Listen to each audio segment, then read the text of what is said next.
Mon nom est Claire. Je viens de fêter mon fortueux anniversaire. Et pour une raison quelconque, mes jambes se crispent lorsque je m'étire. Et c'est parce que je travaille à distance et que je ne fais pas assez d'exercice. Non, c'est parce que j'ai pris 5 kilos pendant les fêtes de Noël, n'est-ce pas?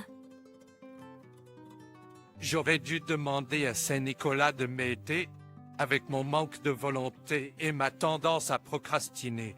Surtout que ma phrase favorite est « Je commencerai à faire attention à mon alimentation demain ». Ça et... Aujourd'hui, je vais partager une histoire de quand je m'efforçais de perdre du poids après avoir accouché. J'espère que vous m'écouterez. C'était il y a environ un an. À l'époque, je m'occupais de ma fille, Marie, âgée de 4 ans, avec mon mari Pierre. Les gens disent que les filles sont plus faciles à élever que les garçons, mais cela dépend vraiment de l'enfant. Marie était une petite fille espiègle, toujours en train de courir dès que je détournais le poker. S'occuper de ses tâches ménagères et travailler était difficile, mais c'était aussi amusant. La société de Pierre avait fait faillite plus d'1 an auparavant. Nous vivions donc des allocations chômage de Pierre et de mon salaire de web designer. Heureusement, je gagnais bien ma vie, alors. Nous n'étions pas en difficulté. Mais ensuite, un autre problème est apparu. C'était ma belle, sœur Élise, qui venait d'avoir 20 ans. Et nous n'étions pas très proches d'Élise auparavant. Quand son petit ami avec qui elle vivait l'avait cheaté. Elle était enceinte, mais pas de l'enfant de son ex-petit ami. Elle avait été honnête avec lui, espérant se marier avec le vrai père de l'enfant, mais s'est fait larguer à la place. Elle a même essayé de se remettre avec son ex, mais cela n'a pas fonctionné. A toujours. Et elle était déterminée à avoir le bébé, et a choisi de devenir mère célibataire. C'est bien assez sa vie. Mais ensuite, elle a commencé à compter sur Pierre. Élise avait des emplois temporaires, mais a tout quitté après être tombée enceinte, probablement parce que c'était gênant pour elle, avec ses petits amis qui travaillaient aux mêmes endroits. Si vous quittez votre emploi à temps partiel, vous perdrez naturellement vos revenus. Alors elle n'avait pas de revenus et peu d'économies. Et elle a commencé à demander de l'argent et des faveurs à Pierre. Ce n'était pas parce qu'ils étaient proches. Elle profitait juste de la situation. Pierre étant le gars sérieux qu'il est, était considéré comme ennuyeux par Élise et plutôt détesté. Mais Pierre adorait sa sœur cadette, même s'il ne le ressentait pas de la même manière. Leur relation était devenue distante depuis qu'elle avait commencé son adolescence. Ainsi, dans l'esprit de Pierre, sa sœur exigeante était simplement sa sœur adorable, qui demandait de l'aide. Si Élise comptait sur Pierre, et qu'il était disposé à l'aider dans la mesure de ses moyens, je n'aurais rien contre. Mais honnêtement, j'étais assez perplexe quand j'ai dû aider avec les tâches ménagères à la maison de mes beaux-parents ou accompagner Élise chez l'obstétricienne, gynécologue. Comme Pierre était au chômage, je devais me concentrer sur mon travail plus que jamais. Je partais plutôt du travail pour chercher Marie à la garderie, mais maintenant je travaille des heures. Non, Melissa. Pierre avait dit, je vais venir alors je vais faire tout ce que je peux. Mais Depuis que Élise a décidé d'être une mère célibataire, il a oublié de récupérer notre fille à la garderie et négligé les tâches ménagères à notre domicile, ne faisant que les aider chez ses parents. Je rentrais à la maison pour trouver du linge à moitié plié près d'une armoire ouverte, ou des vêtements mouillés oubliés dans la machine à laver. J'ai même dû quitter mon travail dans la précipitation parce qu'il avait oublié de récupérer notre fille. Pour être honnête, c'était plus que déconcertant. C'était franchement agaçant. Sa mère, Laurence, est là chez ses parents et elle travaille comme nous. Pourquoi Pierre a-t-il besoin de l'aider autant là-bas? Même maintenant, en y pensant, cela me met en colère. Mais j'ai essayé de comprendre en me disant, donner naissance est un événement qui change la vie. Et il est probablement inquiet en tant que frère. J'ai dû retenir de lui dire, étais-tu aussi serviable quand je donnais naissance?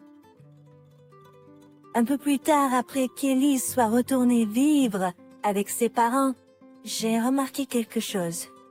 En fait, cela aurait pu être commencé même avant cela. Notre compte joint s'épuisait. Au début, je pensais que Pierre retirait des dépenses de subsistance. Le montant semblait à peu près correct. Mais ensuite, cela a commencé à augmenter. Je me demandais pourquoi dépensons-nous autant. Le dîner ne s'est pas amélioré et il n'y a pas d'événement spécial à la crèche de Marie. À peu près à cette époque, Pierre était devenu un taxi-Pierre. Seulement pour Élise. Pour utiliser un terme ancien, c'est un homme à tout faire. Il l'emmenait non seulement chez l'obstétricien, mais aussi pour les courses locales, dans un nouveau centre commercial, au cinéma qu'elle voulait voir seule, et même au rendez-vous avec les nouveaux gars. Je pensais, pourquoi conduis tu ta sœur enceinte à des rendez-vous? Et je me suis dit, chaque famille a lieu sa propre dynamique.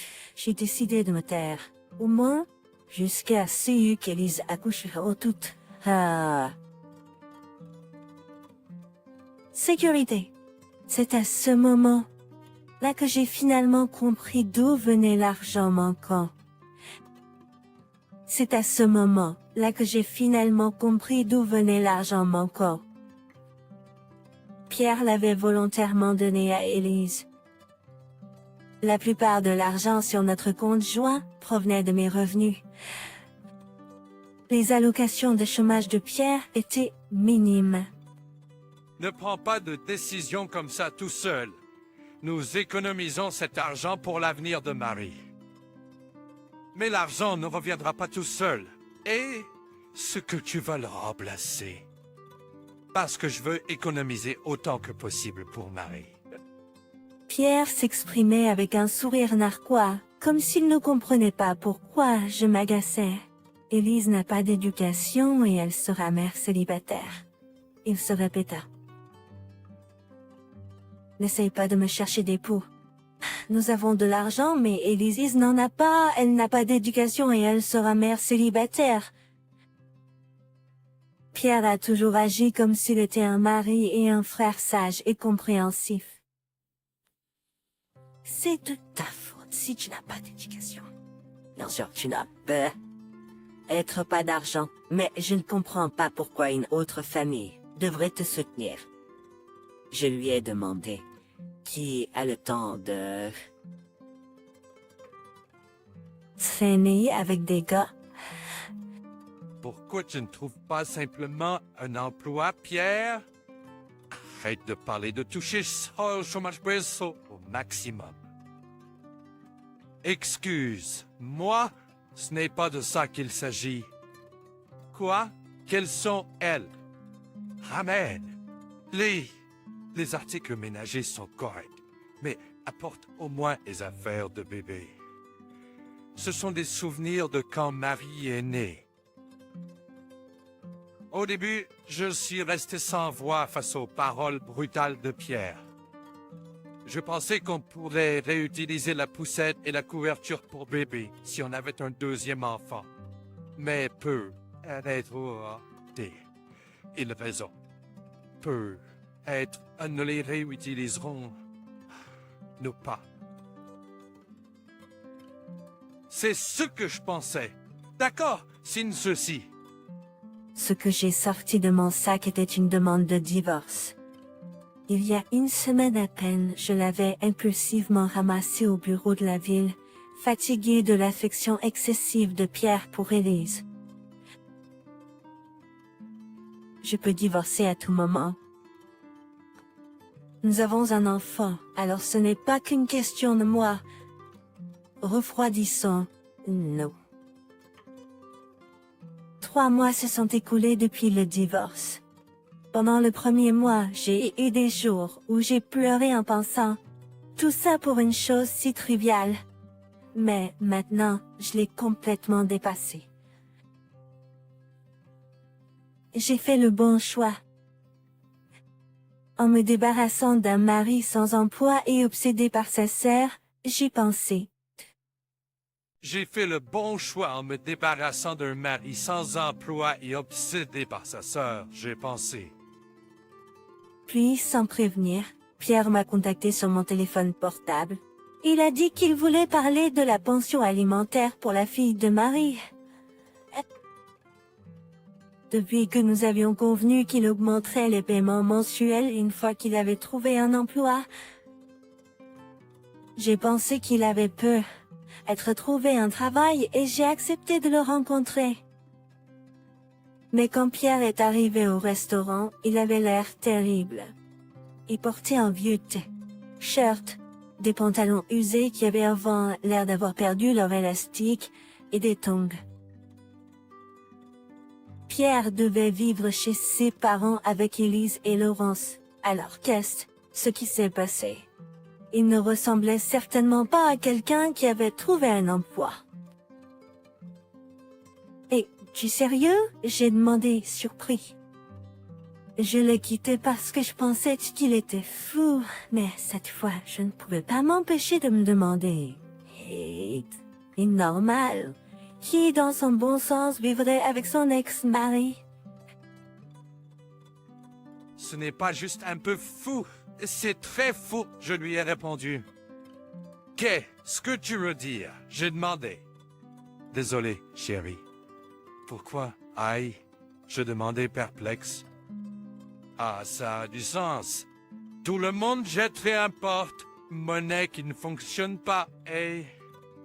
Je dis, ressentant un mélange de sympathie et de satisfaction face au déroulement des événements.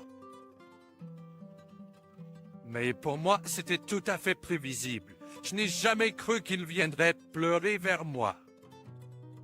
Mais je pensais que plus il resterait longtemps sans trouver de travail, plus cela arriverait. Probablement. Après tout, Élise n'a jamais vraiment aimé Pierre comme un frère. Elle ne comptait sur lui que parce qu'il avait de l'argent.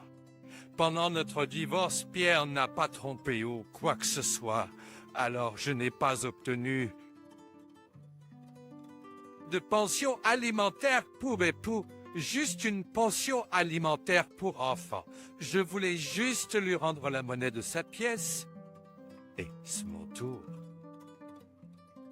Tu dois avoir mal. Tu as été si gentil avec elle. Et pourtant, Élise est si froide envers toi. Tu as raison. Tu as beaucoup essayé, Pierre. Vraiment? Laurence ne le comprend pas? J'ai failli cracher mon café à son commentaire, si juste de maman. Mais j'ai toussé pour le couvrir. Pierre est sincère, ce qui est bon, mais cela réduit également sa perspective. Oh. Laurence a raison, Pierre est le fou ici. Mais moi, le gentil, ne le dirai pas. Waouh, c'est dur. personne ne voit l'effort que tu déploies, Pierre. Tu dis ça après avoir causé notre divorce? Oh, j'ai presque failli dire « Merci, je m'éclate maintenant », mais je me suis retenu. J'ai rapidement changé mon sourire en une expression plus solennelle. Comme je le pensais, tout se passe comme prévu. C'est à ce moment-là que c'est arrivé. Pas moyen. Marie, assise à côté de moi, a commencé à pleurer à chaudes larmes. Papa ne m'a jamais récupéré à la garderie. Je suis fatiguée d'attendre. Je veux maman, seulement maman. Pris au dépourvu par les paroles de Marie, Pierre est devenu pâle. Pour être honnête, Marie dit souvent, je n'ai pas besoin d'un papa qui ne vient pas me chercher.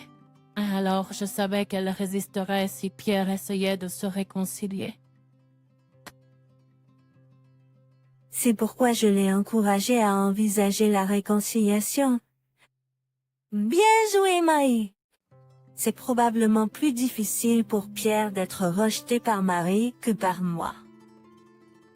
Mais bon sang, si Pierre avait utilisé des mots que Marie ne comprenait pas pour proposer de se remettre ensemble, ce plan n'aurait peut-être pas fonctionné.